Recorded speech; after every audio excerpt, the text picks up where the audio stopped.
تو تو اس کو شراب پلائے گا، یہ اس کی تعبیر ہے۔ وقت گزرتا گیا، وقت جو ہوتا ہے نا، وقت یہ خود بخود لوگوں کی بے گناہی ثابت کر دیتا ہے۔ ایک وقت میں نا پراپوگنڈا ہوتا ہے تو ہر آدمی پراپوگنڈے کا شکار ہوتا ہے، پھر جب وقت گزرتا جاتا ہے تو خود بخود وقت کا گزرنا کچھ چیزوں کا خود بخود حل بن جاتا ہے۔ حضرت یوسف علیہ نبینا علیہ السلام کو جب 12 سال بیت گئے تو بادشاہ نے، عزیز مصر نے خواب دیکھا۔ اس نے خواب دیکھا کہ 7 موٹی تازی گائیں دبلی پتلی گائیں کو کھا گئی، اور 7 خشک بالیاں ہیں اور 7 سرسبز و شاداب بالیاں ہیں۔ اپنے وزیر سے کہنے لگا کوئی تعبیر والا بندہ ملے۔ اس نے کہا کہ ایک بندہ ہے جس کی تعبیریں بڑی سچی ہیں۔ کہا وہ کون؟ کہنے لگے جناب یوسف۔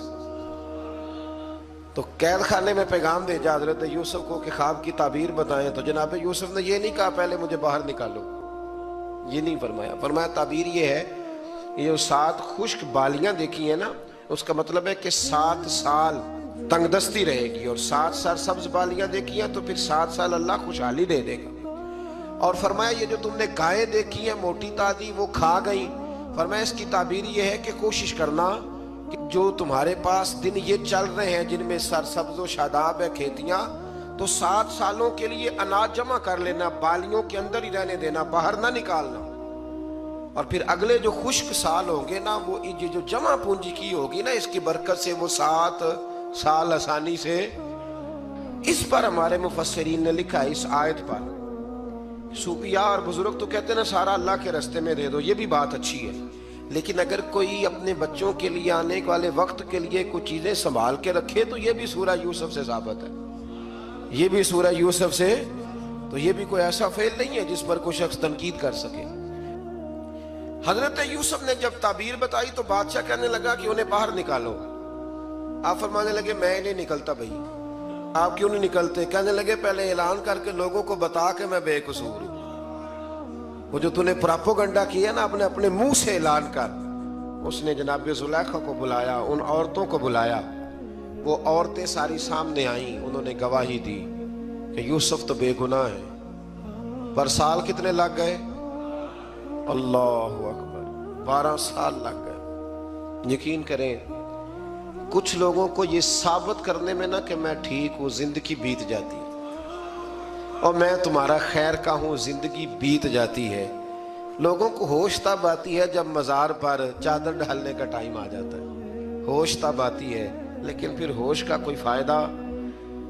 12 سال کے بعد بادشاہ نے ان کو بلایا اور کہنے لگا کہ یہ جو خواب میں نے آپ کو سنایا اب کرنا کیا ہے؟ تو حضرت یوسف کہنے لگے تم سے کچھ بھی نہیں ہوگا، اگر کچھ کرنا ہے تو پھر یہ خزانے کی ذمہ داری میری لگاؤ۔ اگر کوئی قابل آدمی ہو تو وہ آگے بڑھ کے بات کر سکتا ہے۔ یہاں ہر بندہ ہی آگے بڑھ کے کہتا ہے مجھے دے دو ڈیوٹی، لیکن قابل ہو تو وہ آگے بڑھ کے بات کرے اور سمجھے کہ میرے علاوہ کسی کے لیے مشکل ہے، تو پھر وہ آگے بڑھے۔ حضرت یوسف نے جب کہا تو انہوں نے آپ کو وزیر خزانہ بنا دیا۔ پھر ایک وقت آیا کہ وہ عزیز مصر ہی بن گئے۔ قحط پڑ گیا، جب مصر میں قحط پڑا تو دائیں بائیں بھی قحط پڑا۔ کنعان کے آپ رہنے والے تھے، وہاں بھی قحط پڑا۔ حضرت یعقوب بیٹے کی یاد میں رو رو کے تو آنکھوں کی بینائی چلی گئی۔ اور یارو باپ بھی بڑا ہی پیار کرتا ہے، بڑا ہی پیار کرتا ہے، بڑا ہی پتہ ہے۔ باقی تمہیں تحفے دیتے ہیں، باقی تم سے محبت کرتے ہیں، تو باپ تو بیٹے کو اپنی جوانی دے دیتا ہے، اپنی جوانی اپنے بیٹے کے نام کر دیتا ہے۔ باپ بھی بڑا ہی پیار کرتا ہے۔ سنگیو کوئی نہیں تول سکتا، بچے ایسے گھوم رہے ہوتے ہیں نا ابا جی کے سامنے، تو ان کا اٹھنا بیٹھنا چلنا ہی بڑا پیارا لگتا ہے، کا آنا جانا ہی بڑا پیارا لگتا ہے۔ باپ کا تو قد روز اونچا ہوتا ہے کہ اللہ نے مجھے لال عطا فرمائے۔ حضرت یعقوب کی آنکھوں کی بینائی چلی گئی رو رو کے۔ بھائی حضرت یوسف کے جب قحط پڑا تو انہیں پتا چلا کہ ایک واحد شہر مصر ہے جہاں گندم سٹاک ہے، کیونکہ حضرت یوسف کو پتا تھا، خواب بادشاہ دیکھ چکا تھا، تو آپ نے مال 7 سالوں کے لیے جمع کر لیا۔